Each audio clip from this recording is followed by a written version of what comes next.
Ayan, unti-unti na pong lumilitaw yung ganda po ng bahay, pati yung laki ng bahay. Ayan o. Sa pinakaharapan po tayo, itong portion po na to na wala pong masilya, lalagyan po natin ng tiles yan. Double door po siya, request po ng mga client natin. So dalawa po yung pinto natin dyan. Tapos pagpasok po natin, ayan, sunken living room. Ayan, nakababa po yung living area po natin dito. Ayan, meron po siyang isang step. Tapos ito pong portion po na to, yan po yung pinaka living area. Po yung sabi ko, open to below po tayo. Ayan, high ceiling po yan dito. Tapos itong portion po na to, yung sala po natin, naka cove ceiling po yan. Mga ka-blessed, kitang kita na po yung, yung structure po ng bahay compared dun sa last visit po natin. Okay na po yung roofing natin. So tapos na yung roofing, yung mga ginamit po natin flashing dito, dark gray at saka wood grain. Yan, wood grain and dark gray. Tapos plaster, ongoing po yung plastering. May mga portion pa po na hindi po na plaster, pero mostly po sa portion po ng bahay naka-plaster na. Yan, so ganyan po yung view po natin. Siguro by next week punta na po tayo sa sa roofing. Sa roofing stage na po tayo. Tapos naglagay po tayo ng canopy dito sa harapan, papunta po sa right side, pati po sa itaas meron po tayong canopy niyan dito.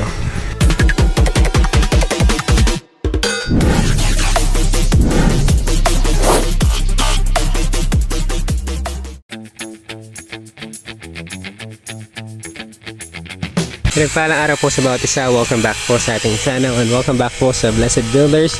Mga ka-blessed, mag-check po tayo ng update. Nandito po tayo ngayon sa site po natin sa Punta Verde.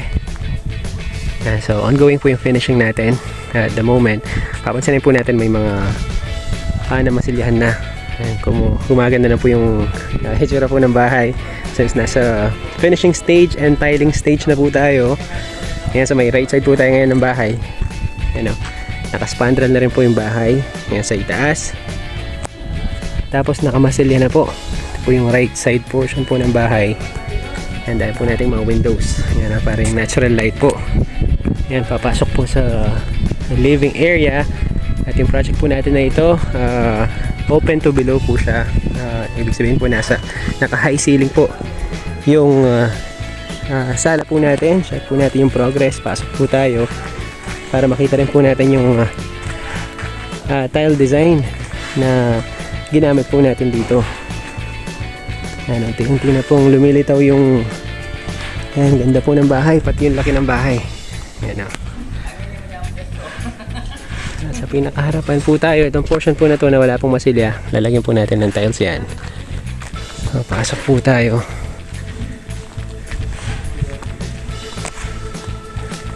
So ito po yung garahe niyan. Ayan. So kahit tatlong sasakyan pwede po dito.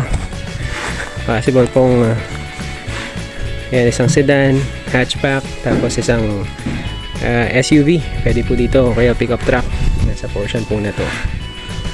Sa itaas po, yun na po yung balcony po natin sa may itaas. Ito po yung magiging main entrance niyan. Bali elevation po natin nasa 60 cm po yan. Makalang pong pantay since yung buhangin nandito po siya. Pero once na naglinis po tayo niyan, elevation po ng bahay nasa 60 cm. Yan po yung elevation requirement sa subdivision. Pansin po natin yung pong main door po natin, double door po siya. Request po ng mga client natin. So dalawa po yung pinto natin dyan.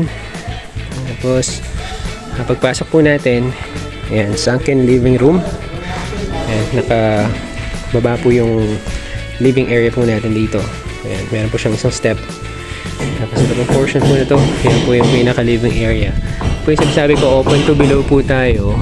Ayan, high ceiling po yan dito. Tapos itong portion po na to, yung sala po natin, naka cove ceiling po yan. So ito po yung view po natin pagpasok po natin sa bahay. So living area, tapos itong portion po na to, yun po yung dining. So okay na po yung stair po natin, napormahan na. Ayan, so dito po yung stair natin yan, paakyat. Mamaya po, akyat po tayo sa taas. For the meantime, dito po muna tayo. Ito po yung pinaka-dining area po natin. Dining area. Tapos, dito po yung kitchen. Kitchen area. So, open concept po yung layout po natin dito sa project po natin sa Punta Verde.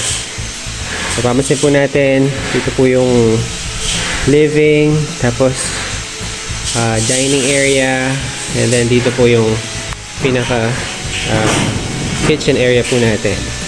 So, meron po tayong entertainment dito. Entertainment area, may modify lang po tayo, luluwangan po natin yung opening nito. Yan, para ayan, maluwang po yung entrance po ng ating entertainment area. Request po ng client po natin. So, babawasan po niya yung wall na to. Babawasan yung wall po na to. Tapos magkakaroon po tayo ng tatlong panel glass, sliding glass sa portion po nito. Ito po yung pinaka entertainment area. So yung pong sa sala po natin, hindi po sila maglalagay ng TV, pero naglagay po tayo ng mga saksakan na nakaabang para just in case mag-change mind po sila. Tapos meron pa rin po silang saksakan dito sa may center portion. Napakalaking window po ang mga nilagay po natin dito na para yung natural light po madali pong pumasok dito po sa may living area. So dito naman po tayo. The portion po na to, maging storage po niyan. Tapos gagawin din po natin siyang laundry. So maglalagay din po ng washing machine and dryer yung mga client po natin. Tapos sa common CR po natin. Yan, so ongoing na po yung pagka-tiles po natin dito sa common CR. Yan po yung mga napili ng client po natin, kulay white. Tapos nalagay po tayo ng natural rock dito sa likuran po ng toilet. Yan. From floor to ceiling hanggang sa may taas. Nalagyan po natin natural rock. Tapos kulay white po na 30 by 60 yung mga tiles na ginamit po natin dito. Tapos ito po yung extension po ng kitchen. So nagpa-flooring na po sila dito. So for flooring na po yan. Tapos lalagyan po natin ng lababo yung dito yan. Para if for example magkaroon po sila ng heavy cooking, yan, pwede po sila sa labas. Mga ka-blessed, after po ng dirty kitchen po natin or yung extension po ng dirty kitchen, nakit po tayo sa taas para makita po natin yung progress. Yan, so ito po yung pinakahagdan po natin. Itong ilalim po niya na hagdan, yan, pwede pong gawin na under stair storage. Yan, pwede pong gawing storage yung ilalim na portion na yan para ma-maximize po yung space. So, ito po yung hagdan po natin. Itong hagdan po natin yan, parang naka-high ceiling din po yan. Yan, kasi yan po yung pinaka ceiling natin yan. Sakit po tayo. So meron po tayong landing po dito. Landing, tapos another landing po dito sa portion na to. And tapos paakyat po. And tapos sa may side po ng stair, ayan, meron po tayong window dito. Meron po tayo ng window dito, window sa ibaba para may natural light din po sa may stair portion. Kaya sa pag-akyat po natin, ayan, ito po yung makita po natin. Open to below. Ayan, yan po yung living area po natin. Tapos ito po yung ceiling natin. So itong ceiling na to, naka-cove ceiling po tayo paikot. Tapos itong portion po na to, papalagyan po natin ng WPC, yung fluted panel. Request po ng client po natin. Tapos sa left side ko po, ito yung hallway po natin papunta sa mga bedrooms. So ongoing na po yung pagtatiles po natin dito sa may itaas. Yung pong napiling tiles po ng mga client po natin, kulay white po siya. Meron pong mga haspi, yan, marble design, white marble design. Ang kagandahan po ng mga gatong klase ng tiles, kahit na marami po yung flooring po natin, hindi siya masyadong halata. Kasi meron po siyang mga dark gray design. So nag-complement po yung dumi kapag ganyan po yung mga design na tiles na pinili po natin. Okay. Hallway po yan, papunta po sa mga rooms natin. Tapos ito po yung common CR po natin sa may taas. Yan, yung Nalagay po natin dito ang tiles, kulay white din po. Tapos nalagay po tayo ng wood accent sa common CR po nito. And so dito po yung toilet po niya, tapos ito po yung shower area. And sa may right side ko po, ito po yung first bedroom po natin. Yan, unang bedroom. Kulay white din po. Tapos yung mga client po natin nagpasabay na po ng AC. So, nakaabang na po yung mga ACs po natin. Yung mga air condition unit. Ito po yung view po natin sa may likuran. Napakaganda, napakaliwalas. Yan o. Ganda po ng panahon. Yan o. Tapos na po yung sa right side. Yan na po silang kapitbahay dito. Yan, the portion po na to, yan, 3 meters po yung setback po natin dito. So, pwede siyang gawing garden. So, meron po tayong roof niyan dito. So, may ibaba. Sliding. Tapos, meron po tayong roof dito para po sa lanay area. Tapos, ito po yung bedroom 2.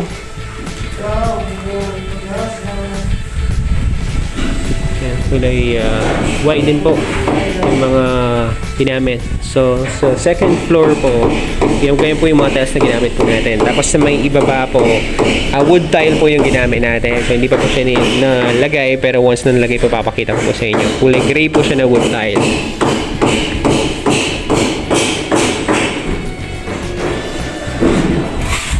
Punta po tayo sa may master's bedroom. Yan, so preparation na rin po yung master's bedroom po natin para sa pagta-tiles. Tapos sa banyo po ng master, so ganito po yung design po niya. Kulay white po yung wall po niya. Tapos meron po tayong rock tile. Ito po. Sa portion po na to, sa may likuran po ng toilet. Yan. Meron po tayong rock tile design. Napakaganda po ng design na to. Close up ko lang po. Ayan. Hindi lang po siya basta flat na tiles. And embossed po siya. Parang natural rock po yung design po niya. So, ganyan po siya pag nag-blend po siya sa white. Ayan o. So, ito po yung master's bathroom po natin. Tapos, ito yung mismong bed po niya. Tapos, ito po yung wardrobe. Medyo makalat nga lang po. Pero, tamang-tama po yung size na to para sa wardrobe area po ng mga client po natin. Po yan, sliding po niya lalagay po natin para dual purpose po siya. Pwede siyang salamin, tapos at the same time, sliding door na rin po siya.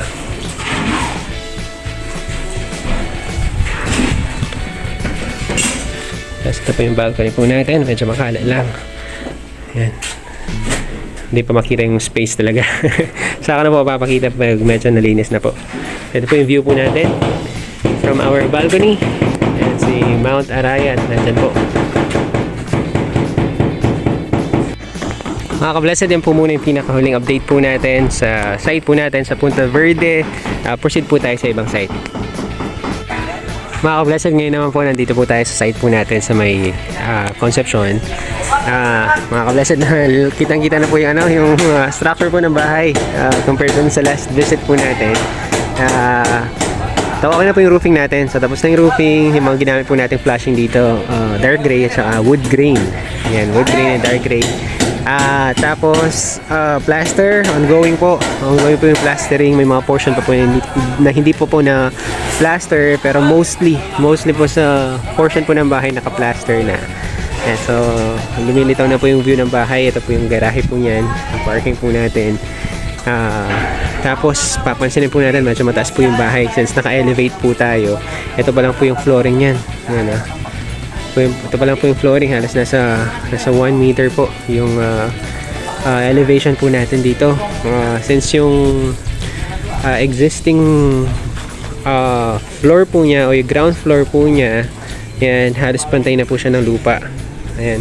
Kaya nag-elevate na po tayo sa mismong bahay ng sa 1 meter para nasa ganun po if ever sementohan po yung kalsada po dito.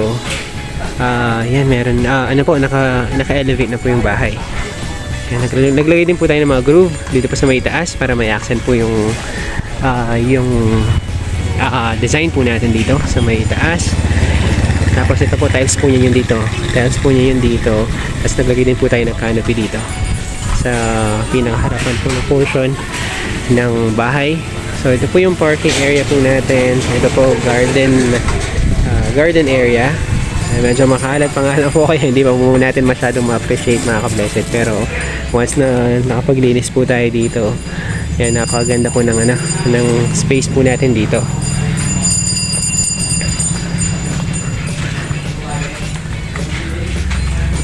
Yan, so itong portion po na to, itong bintana po na to, ito po yung master's bedroom po natin.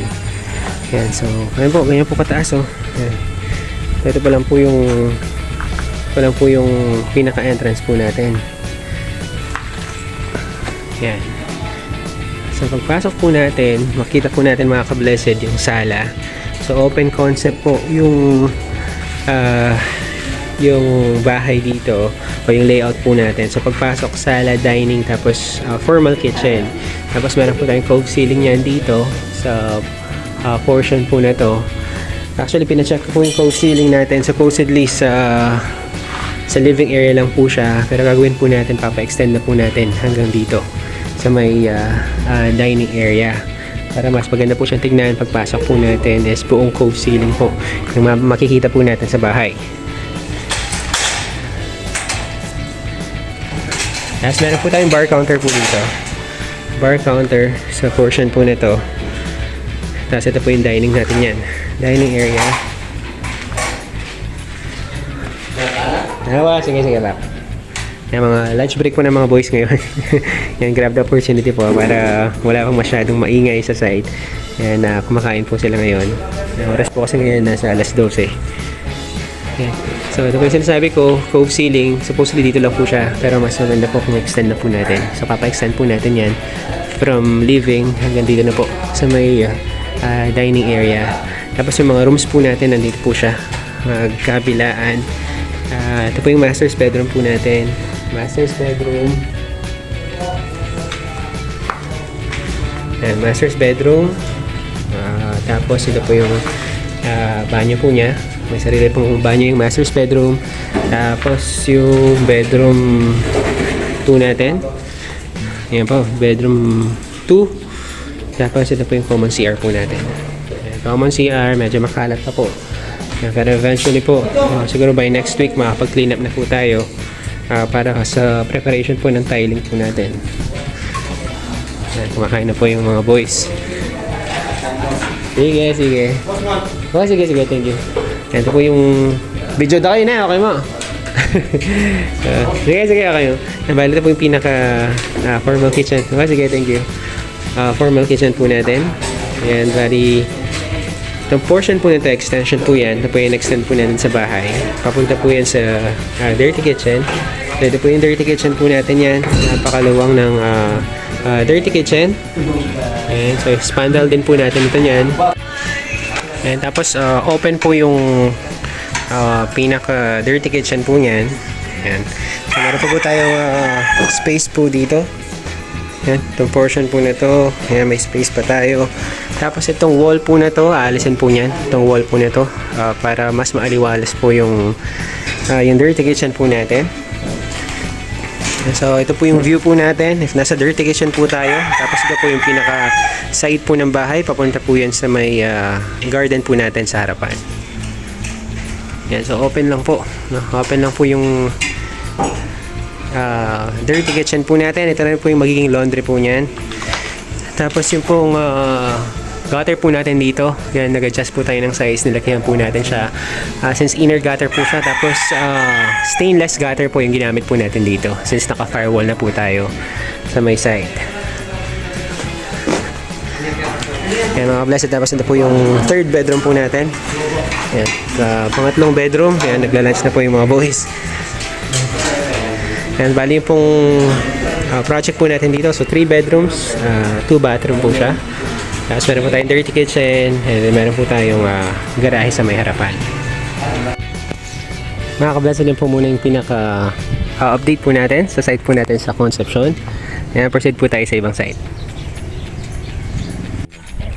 Mga ka-blessed, ngayon naman po nandito po tayo sa site po natin sa Highview Hacienda. Dito po sa may Magalang area. Ayan, check po natin progress mga ka-blessed. Nasa second floor na po tayo. Last vlog po natin na nasa ground floor pa lang, pero ngayon po may naasintahan na po tayo sa itaas. Nasa pinakaharapan po tayo ng bahay niya, nitong left side po na to. Yan po yung garahe. Yan, tapos ito pong portion na to, bedrooms po yan, itong dalawa. Akit po tayo mamaya para makita niyo po yung progress sa loob. Tapos punta po ako dito sa may right side po. Right side ko po. Yan, itong portion po na to, sala. Tapos sa itaas, family area.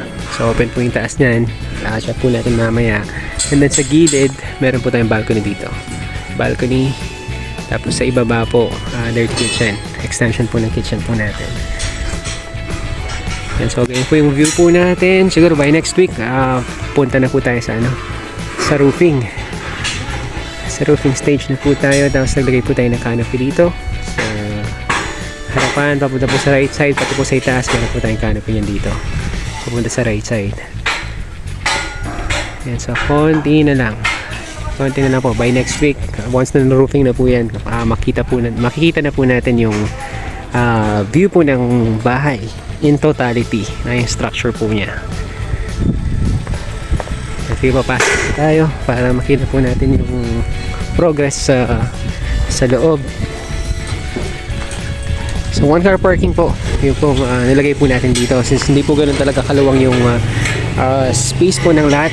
Nasa 120 square meters lang po yung lot po natin. So one car parking po yung nailagay po natin dito. Tapos meron po tayong setback po dito. Setback, papunta po yan sa may likurang portion po ng bahay. Tapos ito po yung pinaka main door po natin yan. Pasok.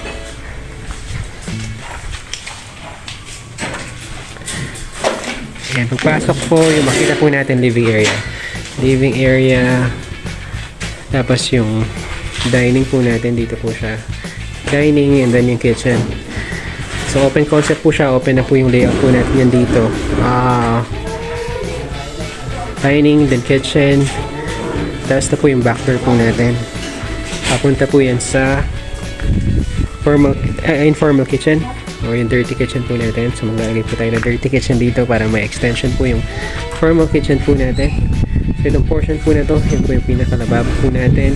Tapos meron po tayong powder room dito sa may likuran. Likurang portion po ng bahay. Tapos akyat po tayo, hindi pa po gawa yung stair po natin, pero akyat po tayo sa itaas para makita po natin yung layout doon.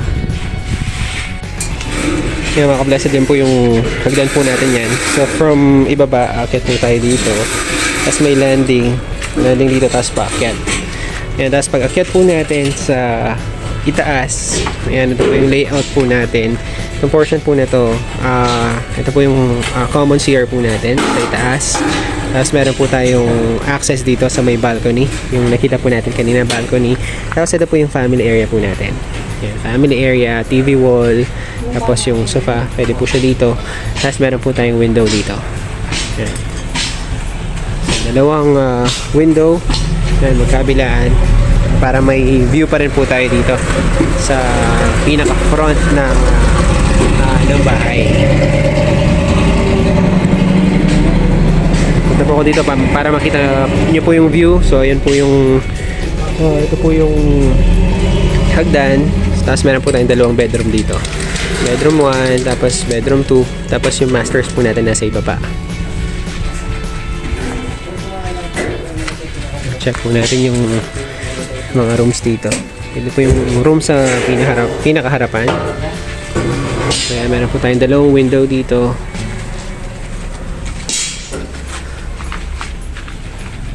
Ayan, tapos another room po dito.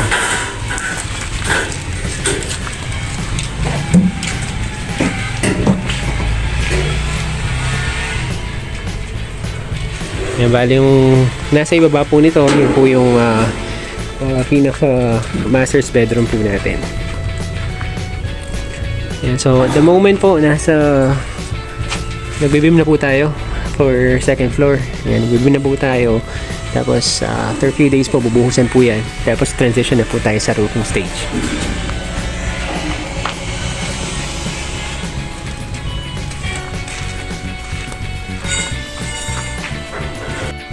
Yan, mga blessed from second floor. Yan po yung pababa. Pababa, landing.